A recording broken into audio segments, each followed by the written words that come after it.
Hi hello friends, welcome back to my YouTube channel. ಯಾರೆಲ್ಲ first time ನನ್ನ channel ನೋಡ್ತೀರಾ, ದಯವಿಟ್ಟು ನನ್ನ ಚಾನಲ್ ಶಿವರತ್ನ ಸ್ಟೋರೀಸ್ನ ಸಬ್ಸ್ಕ್ರೈಬ್ ಮಾಡ್ಕೊಳ್ಳಿ. ಹಾಗೆ ಈ ವಿಡಿಯೋ ಕೊನೆವರೆಗೂ ನೋಡಿ, ಲೈಕ್ ಮಾಡಿ.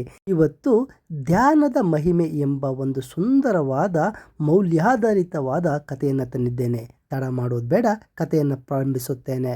ಸ್ನೇಹಿತರೆ, ತುಂಬ ಹಿಂದೆ ವಿಜಯ ಎಂಬ ಹೆಸರಿನ ಒಬ್ಬ ರಾಜನು ಒಂದು ದೇಶವನ್ನು ಆಳುತ್ತಾ ಇರ್ತಾನೆ. ಅವನು ತುಂಬ ಒಳ್ಳೆಯವನಾಗಿದ್ದು ತನ್ನ ಪ್ರಜೆಗಳನ್ನು ತುಂಬ ಚೆನ್ನಾಗಿ ನೋಡಿಕೊಳ್ಳುತ್ತಿದ್ದನು. ಹಾಗೆ ರಾಜನು ತುಂಬ ಕರುಣಾಮಯಿ, ದಯಾಮಯಿ ಕೂಡ ಆಗಿದ್ದನು. ಆದರೆ ರಾಜನಿಗೆ ವಿವಾಹವಾಗಿ ತುಂಬ ವರ್ಷಗಳೇ ಕಳೆದರೂ ಅವನಿಗೆ ಸಂತಾನವಾಗಲಿಲ್ಲ. ರಾಜನಿಗೆ ತನ್ನ ವಂಶದ ಉತ್ತರಾಧಿಕಾರಿ ಯಾರು ಎಂಬುದೇ ದೊಡ್ಡ ಚಿಂತೆಯಾಗಿತ್ತು. ಅದು ದಿನೇ ದಿನ ಅವನನ್ನು ಬೆಂಬಿಡದ ಭೂತದಂತೆ ಕಾಡಲು ಪ್ರಾರಂಭಿಸಿತು. ಯಾರು ಎಂಬುದೇ ದೊಡ್ಡ ಚಿಂತೆಯಾಗಿದ್ದ ರಾಜನು ಒಂದು ದಿನ ತನ್ನ ರಾಜಗುರುಗಳು ಹಾಗೂ ಮತ್ತಿತರ ಸಾಧುಗಳೊಂದನ್ನು ಕರೆಯಿಸಿ ತನಗೆ ಸಂತಾನ ಭಾಗ್ಯವನ್ನು ಕರುಣಿಸುವಂತೆ, ಅದಕ್ಕಾಗಿ ತಾನು ಮಾಡಬೇಕಾದ ಪೂಜಾ ಕಾರ್ಯಗಳ ಬಗ್ಗೆ ತಿಳಿಸಿಕೊಡುವಂತೆ ಕೇಳಿಕೊಳ್ಳುತ್ತಾನೆ. ಅದಕ್ಕೆ ಸಾಧುಗಳು, ಮಹಾರಾಜ, ನಿನಗೆ ಮಕ್ಕಳ ಭಾಗ್ಯವಿಲ್ಲ, ಆದರೆ ನಾನು ಒಂದು ಕೆಲಸವನ್ನು ಹೇಳುವೆನು. ನೀನು 8 ವರ್ಷದ ಬಾಲಕನನ್ನು ಬಲಿ ಕೊಡಬೇಕು. ನಿನ್ನ ದೇಶದ ಉತ್ತರ ದಿಕ್ಕಿಗೆ ಪುರಾತನವಾದ ಒಂದು ದೇವಾಲಯ ಉಂಟು. ಅಲ್ಲಿ ಕಾಳಿಕಾ ದೇವಿಯ ದೇವಾಲಯ ಇದೆ. ಆ ದೇವಿಯ ಮಹಾತ್ಮೆ ತುಂಬ ದೊಡ್ಡದು. ಆಕೆಗೆ ನೀನು ಪೂಜಾ ವಿಧಿವಿಧಾನಗಳನ್ನು ಮಾಡಿ 8 ವರ್ಷದ ಬಾಲಕನನ್ನು ಬಲಿ ಕೊಡಬೇಕು. ನೀನು ಹೀಗೆ ಮಾಡುವುದರಿಂದ ಖಂಡಿತ ನಿನಗೆ ಸಂತಾನ ಭಾಗ್ಯ ಲಭಿಸುವುದು ಎಂಬುದಾಗಿ ತಿಳಿಸುತ್ತಾರೆ. ಅಲ್ಲೇ ಕರುಣಾಮಯಿ ಹಾಗೂ ಸಮೃದ್ಧಿ ರಾಜನಾಗಿದ್ದ ವಿಜಯನು ಚಿಕ್ಕ ಬಾಲಕನನ್ನು ಬಲಿ ಕೊಡಬೇಕೆ ಎಂದು ತುಂಬ ಚಿಂತಾಕ್ರಾಂತನಾಗುತ್ತಾನೆ. ಆಗ ಅವನ ಮಂತ್ರಿಗಳು, ರಾಜ, ನಿಮ್ಮ ವಂಶದ ಒಳಿತಿಗಾಗಿ ನೀವು ಹಾಗೆ ಮಾಡಲೇಬೇಕು. ಇಲ್ಲದಿದ್ದರೆ ನಿಮ್ಮ ವಂಶದ ಗತಿಯೇನು? ಮುಂದೆ ರಾಜ್ಯಕ್ಕೆ ರಾಜನ ಗತಿಯಿಲ್ಲದಂತಾಗುತ್ತದೆ ಎಂಬುದಾಗಿ ರಾಜನನ್ನು ಮನವೊಲಿಸುತ್ತಾರೆ.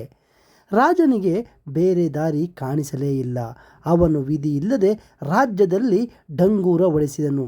ಪ್ರಜೆಗಳೇ, ರಾಜನಿಗೆ ಸಂತಾನ ಭಾಗ್ಯ ಕರುಣಿಸಲು ಕಾಳಿಕಾದೇವಿಗೆ 8 ವರ್ಷದ ಗಂಡು ಮಗುವನ್ನು ಬಲಿ ಕೊಡಬೇಕಂತೆ.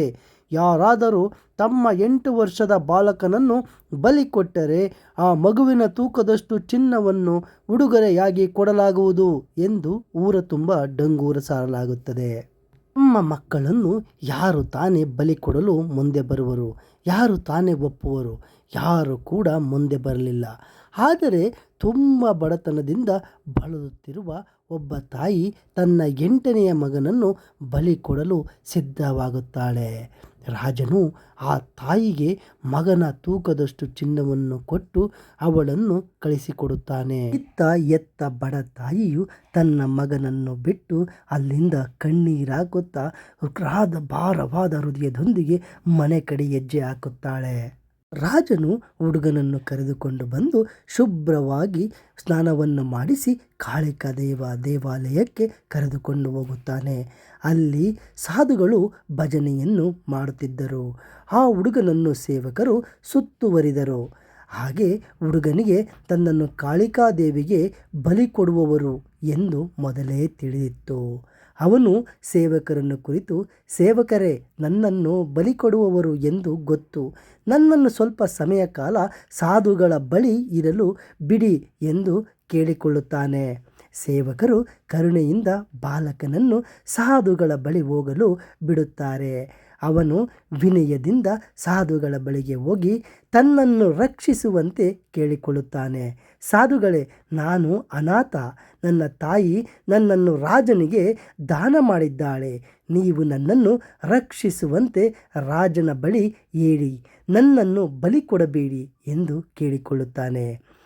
ಸಾಧುಗಳಿಗೆ ಕರುಣೆ ಬಂದರೂ ಕೂಡ ರಾಜನ ಬಳಿ ಹೋಗಿ ಹೇಳಲು ಸಾಧ್ಯವೇ ಇರಲಿಲ್ಲ. ಆದರೆ ಸಾಧುಗಳು ಹುಡುಗನನ್ನು ಕುರಿತು, ಮಗು, ಇದು ನಿನ್ನ ವಿಧಿಯ ಬರಹ. ನಿನ್ನನ್ನು ರಕ್ಷಿಸಲು ನಮ್ಮಿಂದ ಅಂತೂ ಸಾಧ್ಯವಿಲ್ಲ. ನೀನು ದೇವರನ್ನು ಕುರಿತು ಧ್ಯಾನ ಮಾಡು. ನೀನು ರಾಮನನ್ನು ಕುರಿತು ಜಪ ಮಾಡು. ಆಗ ರಾಜನಿಗೆ ರಾಮನೆಂದರೆ ಬಲು ಪ್ರೀತಿ. ನಿನ್ನ ರಾಮ ಭಕ್ತಿ ರಾಜನ ಮನಸ್ಸನ್ನು ತಿಳಿಗೊಳಿಸಿ ನಿನ್ನನ್ನು ರಕ್ಷಿಸಿದರೂ ರಕ್ಷಿಸಬಹುದು ಎಂಬುದಾಗಿ ಹೇಳಿಕೊಡುತ್ತಾರೆ. ಹುಡುಗನಿಗೆ ತುಂಬ ನಿರಾಸೆಯಾಗುತ್ತದೆ. ಸಾಧುಗಳು ತನ್ನನ್ನು ರಕ್ಷಿಸಲಿಲ್ಲ ಎಂದುಕೊಂಡು ಮನದಲ್ಲೇ ನೊಂದುಕೊಂಡು ತನ್ನನ್ನು ರಕ್ಷಿಸುವರು ಯಾರು ಕೂಡ ಇಲ್ಲ ಎಂದು ಮನವರಿಕೆ ಮಾಡಿಕೊಂಡು ಅವನು ದೇವರು ನನ್ನ ಹಣೆಯಲ್ಲಿ ಬರೆದಂತೆ ಆಗಲಿ ಎಂದು ಭಾವಿಸಿ ಒಂದೇ ನಿಶ್ಚಲ ಮನಸ್ಸಿನಿಂದ ದೇವರನ್ನು ಕುರಿತು ಜಪ ಮಾಡಲು ಪ್ರಾರಂಭಿಸುತ್ತಾನೆ. ರಾಮ ಜಯ ರಾಮ, ರಾಮ ಸೀತಾರಾಮ, ಶ್ರೀರಾಮ ಎಂದು ಜಪ ಮಾಡಲು ಪ್ರಾರಂಭಿಸುತ್ತಾನೆ. ರಾಜನು ಹುಡುಗನು ಜಪ ಮಾಡುತ್ತಿದ್ದ ಜಾಗಕ್ಕೆ ಬರುತ್ತಾನೆ. ಅವನು ಮಾಡುತ್ತಿದ್ದ ರಾಮ ಜಪವನ್ನು ಕೇಳಿ ರಾಜನ ಮನಸ್ಸು ಖಂಡಿತ ಮನಸ್ಸು ಪರಿವರ್ತನೆಯಾಯಿತು. ಅವನ ಹುಡುಗನನ್ನು ಬಲಿ ಕೊಡಲು ಅವನ ಮನಸ್ಸು ಕಿಂಚಿತ್ತೂ ಕೂಡ ಒಪ್ಪಲಿಲ್ಲ. ತನಗೆ ಮಕ್ಕಳ ಸಂತಾನ ಬೇಕು ಎಂದು ಬಯಸಿ ಬೇರೆಯವರ ಮಕ್ಕಳನ್ನು ಸಂತಾನವನ್ನು ಬಲಿ ಕೊಡುವುದು ಯಾವ ನ್ಯಾಯ ಎಂದು ಅವನಿಗೆ ಅನಿಸಿತು. ನಾನು ಇಂಥ ನೀಚ ಕೃತ್ಯವನ್ನು ಮಾಡುವುದಕ್ಕಿಂತ ಬೇರೆ ಯಾವುದೂ ಇಲ್ಲ ಎಂದುಕೊಂಡು ಬಲಿ ಕೊಡುವ ಕಾರ್ಯಕ್ರಮವನ್ನು ಅವನು ಹಿಂದಕ್ಕೆ ತೆಗೆದುಕೊಳ್ಳುತ್ತಾನೆ.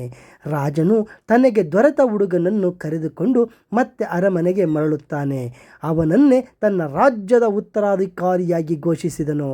ರಾಜನು ದತ್ತು ತೆಗೆದುಕೊಂಡ ಆ ಹುಡುಗನನ್ನು ರಾಜಗುರುಗಳಿಂದ ವಿದ್ಯಾಭ್ಯಾಸವನ್ನು ಕೊಡಿಸಿ ಸಕಲ ವಿದ್ಯೆಗಳಲ್ಲಿ ಪಾರಂಗತನಾಗಿ ಮಾಡುತ್ತಾನೆ.